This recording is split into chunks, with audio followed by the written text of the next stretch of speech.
하나님의 말씀은 마가복음 16장 1절에서 8절 말씀입니다. 마가복음 16장 1절에서 8절 말씀입니다. 제가 가진 성경으로 신약 성경 84면입니다. 오늘 말씀은 마가복음 16장 1절에서 8절 말씀입니다. 안식일이 지남에 막달라 마리아와 야고보의 어머니 마리아와 또 살로메가 가서 예수께 바르기 위하여 향품을 사다 두었다가 안식 후 첫날 매우 일찍이 해 돋을 때에 그 무덤으로 가며 서로 말하되 누가 우리를 위하여 무덤 문에서 돌을 굴려 주리요 하더니 눈을 들어본즉 벌써 돌이 굴려져 있는데 그 돌이 심히 크더라. 무덤에 들어가서 흰옷을 입은 한 청년이 우편에 앉은 것을 보고 놀라매 청년이 이르되 놀라지 말라. 너희가 십자가에 못 박히신 나사렛 예수를 찾는구나. 그가 살아나셨고 여기 계시지 아니하니라. 보라, 그를 두었던 곳이니라. 가서 그의 제자들과 베드로에게 이르기를 예수께서 너희보다 먼저 갈릴리로 가시나니 전에 너희에게 말씀하신 대로 너희가 거기서 배우리라 하라 하는지라. 여자들이 몹시 놀라 떨며 나와 무덤에서 도망하고 무서워하여 아무에게 아무 말도 하지 못하더라. 아멘. 예수 부활의 기쁨과 평화가 함께 하시기를 축복합니다. 예수님의 부활은 죽음을 물리치고 생명을 주시기 위해 하나님께서 하신 일입니다. 하나님의 은혜를 찬송하는 시간이 되기를 소망합니다. 그런데 예수님의 부활에 이르려면 반드시 먼저 거쳐야 할 것이 있습니다. 그것은 십자가와 부활입니다. 예수님이 십자가에서 돌아가시고 무덤에 묻히셨습니다. 1절과 3절 말씀입니다. 안식일이 지남에 막달라 마리아와 야고보의 어머니 마리아와 또 살로메가 가서 예수께 바르기 위하여 향품을 사다 두었다가 서로 말하되 누가 우리를 위하여 무덤 문에서 돌을 굴려 주리요 하더니 유대인의 안식일은 금요일 해가 지면 시작되어 토요일 해가 질 때까지입니다. 예수님은 안식일이 시작되기 전, 즉 금요일 오후에 무덤에 묻히셨습니다. 금요일 오후 예수님을 위하여 향품을 준비한 사람들이 있었습니다. 안식일이 시작되자 향품 준비하는 것을 멈추었습니다. 예수님이 무덤에 계시던 안식일에 그들도 쉬었지요. 그리고 안식일이 지남에, 즉 토요일 해가 지자 예수님께 바르기 위해 향품을 마저 준비하였습니다. 유대인의 장례는 시신을 굴에 넣어두는 것입니다.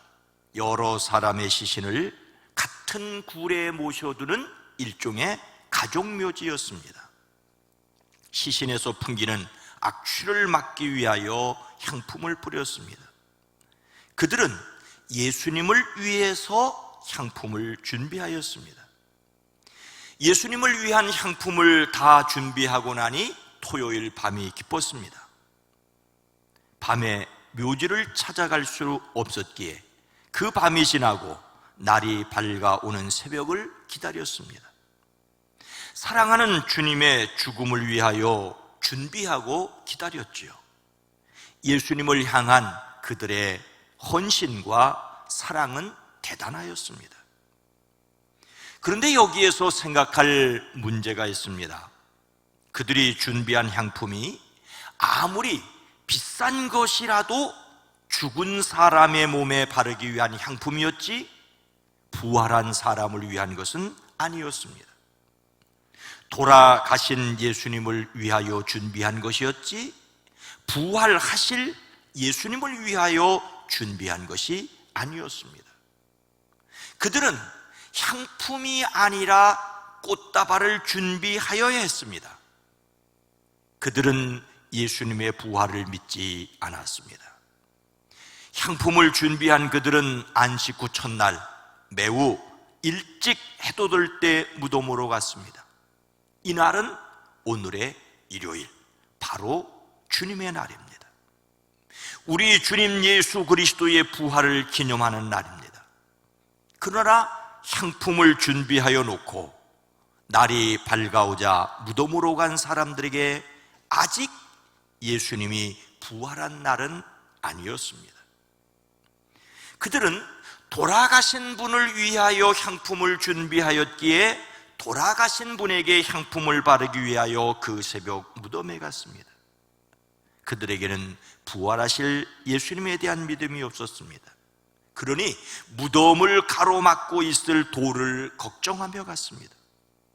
무덤을 막고 있는 그 돌은 매우 컸습니다. 여자들 몇이 결코 움직일 수 없는 돌이었습니다. 예수님께서 돌아가셨습니다. 그리고 그 시신이 되어 무덤에 누워 계셨습니다. 이것이 성경이 기록하고 있는 사실입니다.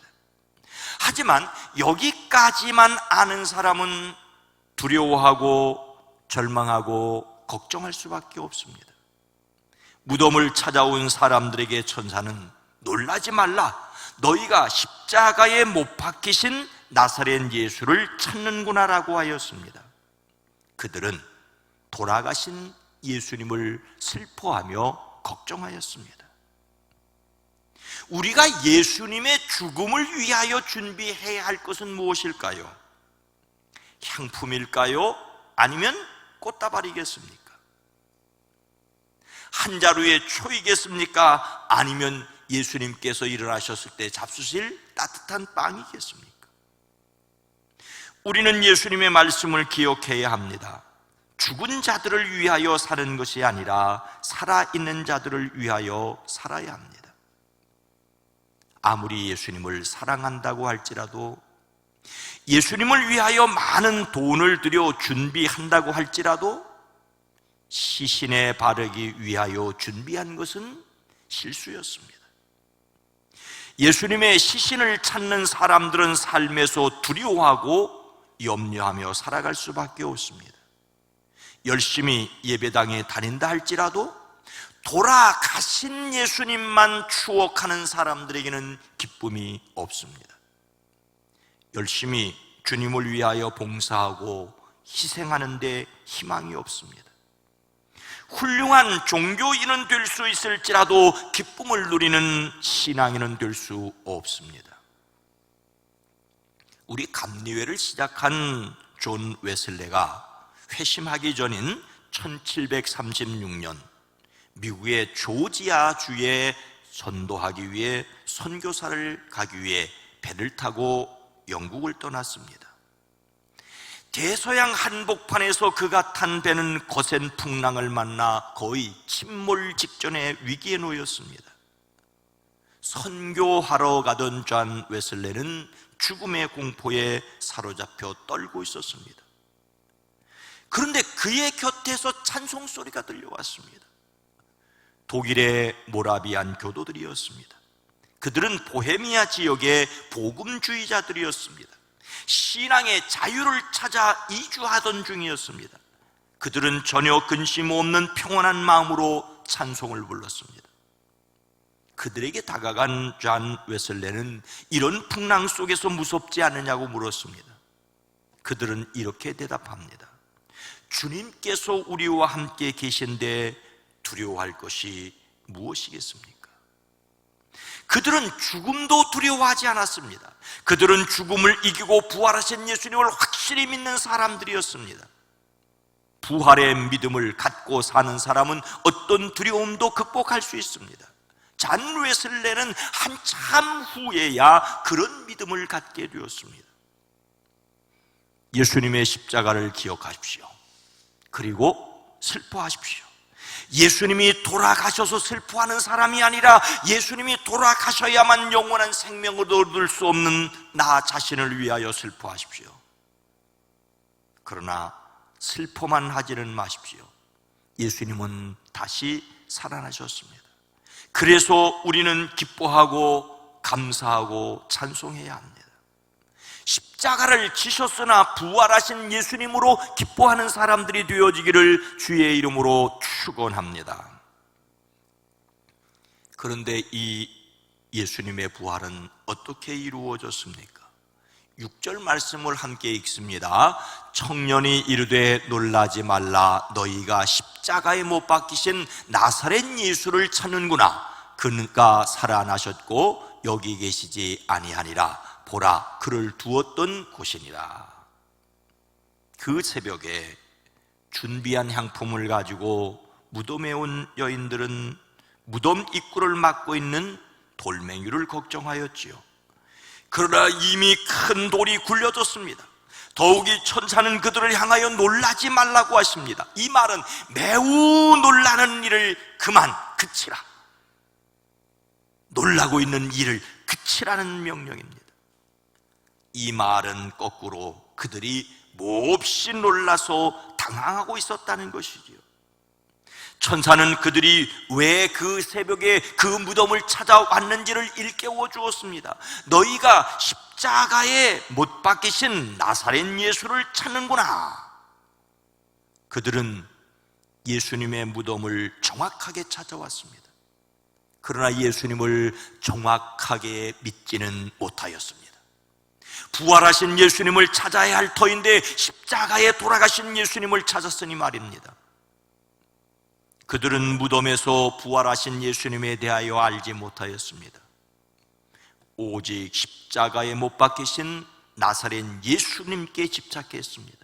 그런 그들에게 선포된 말씀은 그가 살아나셨고 여기 계시지 아니하니라는 것이었습니다.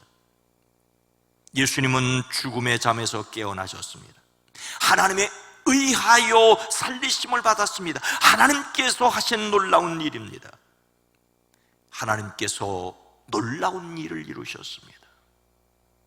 오래전에 유행하던 그런 이야기가 있었습니다. 어느 동네에 교회와 절이 나란히 붙어 있었다지요. 그런데 절에서 지나는 스님들이 복음성가를 흥얼흥얼 따라하게 되었습니다. 왜냐하면 교회 방송실에서 항상 찬송가를 틀어놓았기 때문입니다. 복음성가 중에서 예수님 찬양을 좋아해서 스님들이 예수님 찬양 계속 흥얼거리고 돌아다녔습니다. 어느 날 주지 스님이 안 되겠다 싶어 모든 스님을 불러놓고 말했습니다. 도저히 안 되겠습니다. 누가 좀 교회에 가서 찬송가 좀 틀어놓지 말라고 부탁해야 되겠습니까? 누가 가겠습니까? 근데 그 절 안에 있는 스님들 한 분도 가려고 나서지 않았습니다. 모두 가지 않겠다고 망설이니까 맨 뒤에 있던 한 스님이 조용히 손을 들고 비장하게 말했습니다. 제가 십자가를 지겠습니다. 스님이 십자가를 지겠다니 이분도 전염이 되었다는 말이죠. 이슬람은 3대 성지로 메카와 예루살렘과 함께 메디나를 꼽습니다. 메디나에 무하마드의 무덤이 있기 때문입니다. 무하마드가 죽자마자 시신을 관에 넣어 본인이 사망한 그 자리에 봉안하였습니다. 그 자리가 오늘날 메디나에 있는 예언자의 모스코 초록색 돔 아래입니다. 그들의 한 가지 재미난 주장은 예수님이 언젠가 다시 세상에 온 뒤에 이 무덤에 같이 안치될 것이라는 것입니다. 예수님께서는 하나님의 일으키심을 받아 부활하셨기 때문에 더 이상 무덤에 계시지 않고 무덤은 비워졌습니다.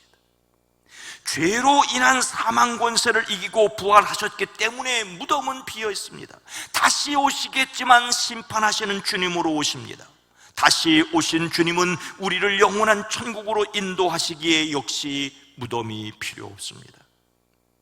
교회의 자랑은 화려하게 꾸민 무덤이 아니라 초라하게 비워진 빈 무덤입니다.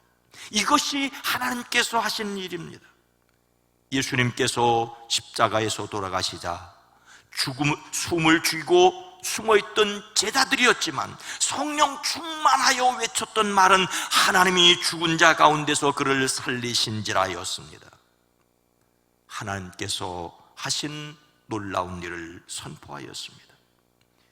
무덤에 계시던 예수님께서 새벽을 기다리시다 걸어 나오신 것이 아니라 완전히 돌아가신 예수님을 하나님이 살리셨습니다. 하나님께서 하신 놀라운 일이기에 찬송하는 사람들이 되어지기를 주의 이름으로 축복합니다. 십자가에서 돌아가신 예수님을 하나님께서 살리신 것을 믿는 사람들이 해야 할 일이 있습니다. 그것이 무엇이겠습니까? 7절 말씀입니다. 가서 그의 제자들과 베드로에게 이르기를 예수께서 너희보다 먼저 갈릴리로 가시나니 전에 너희에게 말씀하신 대로 너희가 거기서 배우리라 하라 하는지라. 그 새벽 예수님의 무덤을 찾았던 사람들에게 천사는 하나님께서 예수님을 살리셨다라고 선포하였습니다. 그리고 계속하여 말합니다. 그러니 그대들은 가서 그의 제자들과 베드로에게 말하기를 그는 그들보다 먼저 갈릴리로 가실 것이니 그가 그들에게 말씀하신 대로 그들은 거기에서 그를 볼 것이요 라고 하시오. 그 새벽에 그래도 예수님의 무덤을 찾아온 사람들은 세 여인이었습니다. 예수님의 부활을 믿었기 때문이 아니라 예수님의 시신에 향품을 바르기 위한 방문이었지만 그들이 예수님의 부활 소식을 처음 들었습니다. 그리고 그들이 베드로를 비롯한 제자들에게 가서 예수님이 부활하셨다는 소식을 전하라는 말씀을 들었습니다. 그들에게 예수님이 부활하신 장소를 떠나 제자들에게 가라는 명령이 주어졌습니다. 이것이 그리스도교 신앙의 또 다른 핵심입니다. 우리의 신앙은 피멍든 시신이나 향품으로 닦는 위로를 삼는 종교가 아닙니다. 예수님이 살아나셨고 그 살아나신 사실을 전하라는 명령을 받았습니다. 예수님의 제자들, 특히 베드로에게 가서 말하라십니다. 예수님의 12 제자들은 3년씩이나 예수님을 주님 또는 선생님으로 따라다녔습니다. 그런데 그들 중 하나인 가룟 유다는 돈을 받고 스승을 팔아넘겼습니다. 그래도 큰 소리 치던 베드로마저 속절없이 무너졌습니다. 3번씩이나 예수님을 모른다고 말하였지요. 그런데 그런 베드로에게 가서 예수님이 부활하셨다고 알려주라고 하십니다. 그들은 예수님을 버렸지만 예수님은 그들을 버리지 않으셨습니다. 그들은 예수님의 부활을 모른 채 시리와 실망에 빠져 있지만 예수님께서는 그들에게 약속하신 말씀대로 살아나셨다고 알려주라고 말씀하십니다. 그들은 선생을 떠났지만 예수님은 제자들로 여전히 여기고 계셨습니다. 그런데 왜 하필이면 예루살렘이 아니고 갈릴리라고 할 수 있을까요? 예수님은 십자가에 돌아가시기 전에 자신이 십자가 고난과 부활을 겪을 것이라고 말씀하십니다. 그리고 그러나 내가 살아난 후 너희보다 먼저 갈릴리로 가리라고 말씀하셨습니다. 예수님은 말씀하신 대로 고난을 겪으셨고 말씀하신 대로 살아나셨고 그리고 말씀대로 갈릴리로 가서 만나겠다고 하십니다. 갈릴리는 예수님께서 제자들을 부르셨던 곳입니다.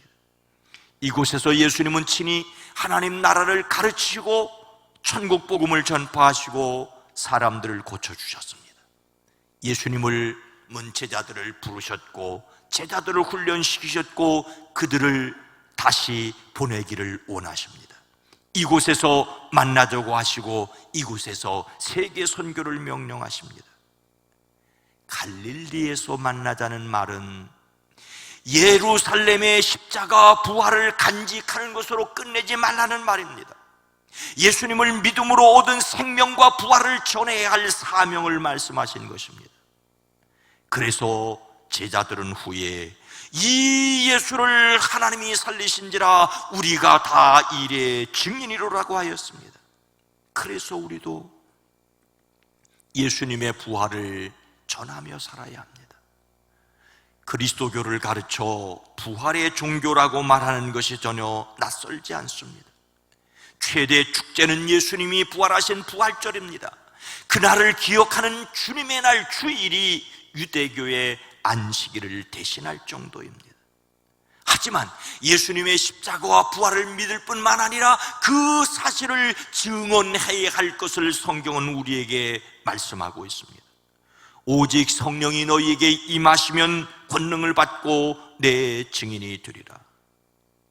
증인이란 보고 듣고 경험한 내용이 있어야 합니다. 제자들에게는 십자가를 지었으나 부활하신 예수님을 만난 경험이 있었습니다. 사도들의 외침은 한결같았습니다. 베드로는 예루살렘 솔로몬 행각에서 사람들에게 외치지요. 너희가 생명의 주를 죽였도다. 그러나 하나님이 죽은 자 가운데서 그를 살리셨으니 우리가 이 일의 증인이라. 또 베드로와 사도들은 대제사장 앞에서도 너희가 나무에 달아 죽인 예수를 우리 조상의 하나님이 살리셨고 우리가 이 일의 증인이라고 하였습니다. 예수님의 부활을 전도하는 것이 사도들의 일이었고 말씀대로 교회의 사명이 되었습니다. 예수님의 십자가와 부활을 믿으십니까? 예수님의 십자가와 부활의 증인으로 살아가시기를 주의 이름으로 축복합니다. 사랑하는 성도 여러분, 예수님의 부활을 전해야 할 이유는 여기에 생명이 있기 때문입니다. 예수님의 부활은 인간적으로는 결코 믿을 수 없는 사실입니다. 그래서 부활이 믿어지게 하시는 것이 하나님의 은혜입니다. 그리고 전해야 할 소식이 되었습니다. 예수님의 부활을 믿는 사람은 은혜를 받은 사람이요, 이 은혜가 우리에게 전달되었고 또 다른 사람들에게 전달하라는 사명이 주어졌습니다. 국민일보에 부활의 주를 만난 사람들이라는 제목으로 춘천 한마음교회 간증 스토리가 실립니다. 그 중에 한 내용입니다. 여자분이신데 어느 날 아주버님이 찾아와 재수씨 미안합니다, 제가 꼭 다시 갚겠습니다 라고 땅 한마디를 하고 떠나는데 아주버님께 급한 일이 생겨 남편이 보증을 섰는데 결국 다 날아갔습니다. 하루아침에 모든 것을 잃어버리고 비가 새고 손가락만한 바퀴벌레가 기어다니는 집으로 이사했습니다. 며칠 뒤 남편은 뇌출혈로 쓰러졌습니다. 의사는 가망이 없다고, 살아나도 식물인간 아니면 전신마비일 것이라고 마음의 준비를 하라고 했습니다. 겨우 남편은 죽음을 면했지만 불편한 장애인이 되었습니다. 하나님께 감사의 기도를 드리고 많은 기도와 응답 체험을 했지만 힘든 삶에 늘어나는 빚, 남편의 뇌출혈까지 연결되어 아주버님이 용서가 되지 않았습니다. 어떻게 이 문제를 해결하고 싶어 부흥회와 세미나를 쫓아다니며 하나님께 부르짖었답니다. 그때마다 회개의 눈물을 흘렸지만 막상 현실로 돌아오면 결코 사랑할 수 없었답니다. 더욱 간절하게 메어달리는 어느 날 새벽, 섬광처럼 예수님의 부활은 역사라는 사실이 비쳤습니다. 아, 부활, 진짜 일어난 역사였구나. 2000년 전에 하나님이 이 땅에 오셨다가 가셨구나. 역사라는 한마디에 눈이 확 열리며 머리에만 있던 부활이 드디어 마음 중심에 꽂혔습니다. 그 순간 신기하게도 원망과 서운함이 사라졌습니다. 사람마다 경험은 다릅니다. 그러나 예수님의 십자가 없이 구원받을 수 있는 사람은 없고 부활 없이 자신을 이길 수 있는 사람은 없습니다. 예수님의 십자가는 내가 죽었다는 선언이고 부활은 예수님 안에서 내가 살았다는 선언입니다. 그래서 십자가와 부활을 전해야 합니다. 그 은혜와 사랑에 감격하여 부활의 증인되어지기를 주님의 이름으로 축원합니다. 거룩하신 하나님, 자비로우신 주여, 우리의 삶에 예수님의 십자가와 부활이 믿어지고 내가 죽고 주님 안에 내가 산 것이 믿어지는 것이 은혜임을 고백합니다. 이 은혜를 결코 받을 자격이 없는 우리에게 허락하신 것이 하나님의 은혜이기에 찬송할 수밖에 없고, 그래서 이 은혜가 우리에게 전달되어진 것처럼 또 다른 사람들에게 전달되어지는 통로가 되어지게 하옵소서. 사람마다 경험이 다르고 체험이 다르고 다른 사람에게 전도할 수 있는 것이 다르다 할지라도 예수 그리스도께서 내 안에 함께 계시며 나를 영원한 삶으로 허락하셨다는 이 믿음으로 담대하게 가옵소서. 예수님의 이름으로 간절히 기도드리옵나이다. 아멘.